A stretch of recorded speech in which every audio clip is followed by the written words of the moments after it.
Assalamualaikum warahmatullahi wabarakatuh. Kemarin kita sudah selesai bab keempat ya. Sampai ke bab kelima adabul mubasyarah. Nah, video adabul mubasyarah ini sudah kita upload di awal-awal 5 bulan yang lalu dan kita sudah sampai pada halaman ke 31. Halaman ke-31 pada bab al-adab allati tahussu ala qatil usrah bi ghairiha. Bismillahirrahmanirrahim. Wa naha aidan, Islam juga melarang anil ikhtilati, perbauran, percampuran bainal jinsaini, di antara dua jenis manusia. Maksudnya adalah laki dan perempuan. Sianatan, karena menjaga lil akhlaki, terhadap akhlak, wal adabi, dan etika, wahifdon, dan serta menjaga lil a'rodi, pada kehormatan. Jadi memang di dalam Islam itu percampuran atau perbauran antara laki dan perempuan betul-betul dibatasi, tidak boleh ikhtilat. Wahtiraman, dan memuliakan li karomatil usrati, pada kemuliaan rumah tangga al-islamiyati, yang bersifat islami. Waqat'an, dan memutus liwaswasati syaitan, pada gangguan-gangguan setan. Wasaddan, dan membuntu atau menolak, menutup liturukil wawayati wabdolal, pada jalan-jalan yang bisa mengarahkan kepada kesesatan. Waqad kana sallallahu alaihi wasallam, sungguh ada Nabi sallallahu alaihi wasallam, yaj'alu yauman, menjadikan hari makhsuson yang tertentu, lin nisa, untuk para perempuan. Yu'allimuhunna fihi wahdahunna, di mana Nabi pada hari itu khusus mengajari mereka saja, para perempuan itu. Allah Ta'ala, Allah berfirman, wa idza sa'altumuhunna, dan jika kalian bertanya kepada para istri Nabi, atau jika kalian meminta kepada para istri Nabi mataan, satu harta, fas'aluhunna min wara'i hijab, maka mintalah kepada mereka dari balik tirai. Wahada, hal ini adabun amun, adalah etika yang umum, syarifun, yang mulia, amara bihil Islam, yang memang diperintahkan oleh agama Islam. Innal Islam, sesungguhnya Islam, bitahrimihi dengan pengharamannya al-ikhtilat, atau perbauran laki perempuan, wadha'a hajizan mani'an, itu telah meletakkan pembatas yang sangat kokoh, bainal fadilati warradilah, antara hal yang utama dan hal yang hina. Jadi dengan membuat aturan ada batas antara laki perempuan, tidak boleh berbaur, itu jelas Islam ingin menjaga kehormatan manusia, kehormatan terutama kehormatan wanita, agar melakukan yang utama dan terhindar dari yang tercela dan terhina. Wa bainas sauni, dan dia menjadi pembatas antara keterjagaan, wal ibtidali, dan perasaan tak punya malu. Wa hakadha, demikianlah nara, kita melihat, kaifa anal Islam, bagaimana Islam lam yufil, tidak melupakan al usrata, kehidupan rumah tangga, min hisabihi, dari perhitungannya. Islam itu betul-betul membahas segala hal, termasuk membahas tentang hal-hal yang bersifat rumah tangga. Bal da'amaha, bahkan Islam menopang kehidupan rumah tangga, wa qawwaha, serta menguatkan kehidupan rumah tangga. Wa rabataha, dan mengikat kehidupan rumah tangga, biribatin muqaddasin syarifin, dengan ikatan yang kudus, yang suci dan mulia. Wa'tana biha ghayatal i'tina, serta Islam memperhatikan kehidupan rumah tangga dengan perhatian yang betul-betul sempurna. Wa takaffala, dan Islam juga menjamin biri ayatiha, untuk menjaga kehidupan rumah tangga, kullat takaffuli, dengan jaminan yang penuh. Wa tamma bidzalika kullal ihtimam, dan juga memberi perhatian kepadanya dengan perhatian yang penuh.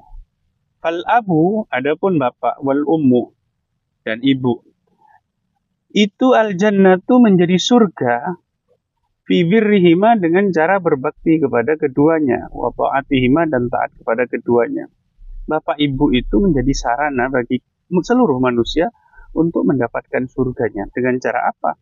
Dengan cara berbakti kepada mereka dan taat kepada mereka, hatta bahkan meskipun mereka itu orang yang berseberangan dengan kita dalam hal akidah misalkan. Sebagaimana misalkan Nabi Ibrahim dengan dengan bapaknya atau dengan Azar itu berseberangan, atau misalkan Abdullah bin Ubay bin Salul punya anak namanya Abdullah juga. Abdullah yang putranya Abdullah bin Ubay bin Salul itu kan berseberangan. Abdullah bin Ubay bin Salul itu adalah tokoh munafikin, Raisul munafikin yang selalu mengganggu Nabi, sementara anaknya yang juga bernama Abdullah itu adalah anak yang berbakti, yang baik. Sehingga ketika kemudian Abdullah kecil ini, junior ini, dia minta izin ke Nabi, walladzi akramak ya Rasulullah, demi zat yang telah membuatmu mulia, la in syi'ta, andai engkau mengizinkan, andai engkau berkehendak, la ataitu ka bi ra'sih, aku akan datang kepadamu dengan membawa kepala bapakku yang sudah aku penggal. Tapi kata Nabi, walakin birra abaka wa ahsin suhbatah. Tapi kamu tidak boleh begitu, kamu tetap anaknya. Kamu harus tetap berbakti kepada kedua orang tuamu. Urusan maksiat dan seterusnya itu adalah urusan dia. Yang penting jangan mentaati pada hal-hal yang dilarang oleh agama. Birra abak, tetap berbakti kepada bapakmu, wa ahsin suhbatah, dan temani dengan baik. Itu ajaran-ajaran Islam terkait bapak dan ibu. Watiflatu, bayi kecil atau anak kecil perempuan, watiflu, dan anak kecil laki-laki, alwiqayatu minan nar fi tarbiyatihima. Adapun cara menjaganya, adapun menjaganya dari neraka adalah dengan cara mendidiknya. Jadi untuk menjaga anak kita itu bukan dengan pengawasan 24 jam, tidak. Karena bagaimanapun kita itu penuh dengan keterbatasan. Kita tidak akan bisa mengawasi anak kita selama 24 jam. Maka cara terbaik untuk menjaga mereka dari api neraka, dari hal-hal yang negatif adalah dengan memberikan pendidikan yang baik. Memasukkan ke pesantren, memberikan pendidikan keahlian agar mereka punya keahlian sehingga bisa hidupnya produktif. Kalau kita tidak bisa memberikan keahlian pada mereka, kemudian mereka melakukan hal-hal yang negatif karena mereka merasa tidak bisa melakukan hal-hal yang produktif misalkan, itu juga kesalahan kita.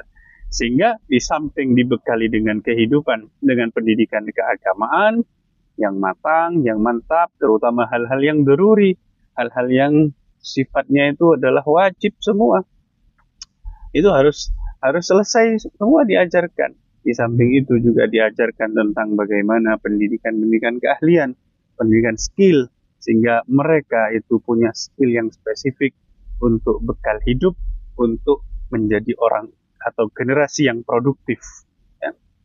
Wazzaujatu, adapun istri, karamatur rajul wa khairuhu, kemuliaan laki-laki, kemuliaan suami dan kebaikannya itu terletak di husni isyratiha, pada bagaimana dia memperlakukan dan bergaul dengan istrinya, wa wuddiha wa mahabbatiha, dan mencintainya. Laki-laki itu mulia dan baiknya terukur dari bagaimana dia memperlakukan istrinya, mencintai istrinya. Jangan mentang-mentang menjadi kiai, menjadi habib, menjadi ulama, kemudian sama istri ngeplak, sama istri kasar ngomongnya. Dulu gawe Nabi kolan, Nabi tidak pernah seperti itu. Bagaimana kok hanya kola-kola dan seterusnya daun Nabi itu kok hanya menjadi teori, tidak bisa dipraktekkan dalam kehidupan keseharian. Wal qarabatu, sedang kerabat, as-sawabul azim wal ajrul kabir fi silatihim, untuk mendapatkan pahala yang besar, pahala yang agung itu dengan cara menyambung silaturahim dengan kerabat. Jangan pernah memutus silaturahim dengan kerabat. Nah, ada hadis yang disabdakan oleh baginda Nabi. Gimana itu? Gimana? Allah Karim.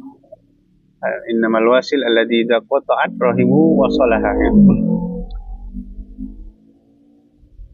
Nabi di dalam hadisnya itu, saya lupa bagian awalnya ya. Jadi Nabi menjelaskan bahwa al-wasil itu adalah orang yang silaturahim, alladzi idza qata'at, yaitu orang yang apabila hubungan kerabatnya itu diputus, wasalah dia berkenan untuk menyambungnya. Laisal wasil bil mukafi, ya. Laisal wasilu bil mukafi. Orang yang wasil yang menyambung silaturahim itu bukan orang yang membalas kebaikan keluarganya. Dia punya saudara sering memberi lalu dibalas memberi, itu namanya mukafe, membalas budi, mukafe, ya. Orang yang ada dia punya saudara yang sering berkunjung ke dia, sering menghubunginya, lalu dia menghubungi, nyambung dengan orang itu, lalu dia berkunjung ke orang itu namanya adalah mukafe. Dia bukan wasil yang diharapkan, yang dimaksudkan oleh Nabi dalam hadis ini. Al-wasil itu adalah orang yang sudah tahu diputus, sudah tahu saudaranya tidak mau ke rumah dia, tidak pernah memberi dia, tidak pernah menghubungi dia, dengan lapang dada, dengan besar hati dia kemudian menghubungi dulu, dia memberi hadiah dulu, dia mengunjungi dulu, itu namanya al-wasil. Jadi dalam hadis itu ada 3 kategori sebenarnya. Ada al-wasil, al-mukafi, dan al-qati. Al-mukafi yang membalas kebaikan, membalas budi, dia hanya membalas kebaikan keluarganya. Al-wasil yang sudah putus disambung. Al-qati itu sudah nyambung diputus. Nah, itu kita jangan sampai menjadi yang al-qati. Minimal kita menjadi mukafi, tidak apa-apa. Syukur-syukur bisa menjadi al-wasil sehingga pahalanya adalah betul-betul mendapat surga dari Allah Subhanahu wa ta'ala. Wal jaru kamalul iman fi ikramih. Adapun tetangga itu menjadi bukti kesempurnaan iman dengan cara apa? Dengan cara memuliakannya. Man kana yu'minu billahi wal yawmil akhir falyuhsin ila jari. Di dalam hadis dikatakan begitu. Barang siapa beriman kepada Allah dan hari akhir, maka berbuat baiklah kepada tetangga. Berarti keimanan itu dikaitkan dengan aktivitas sosial, dengan aksi sosial, dengan ibadah sosial, bukan hanya ibadah spiritual saja. Wal khadimu, pembantu, ta'atur Rasul sallallahu alaihi wasallam fil ihsan ilaihi. Cara taat kepada Rasul terkait pembantu adalah dengan berbuat baik kepada pembantu. Perlakukan mereka dengan baik, beri mereka makan sebagaimana makanan kita, tidak boleh dibeda-bedakan. Itu hal yang dilakukan oleh Nabi.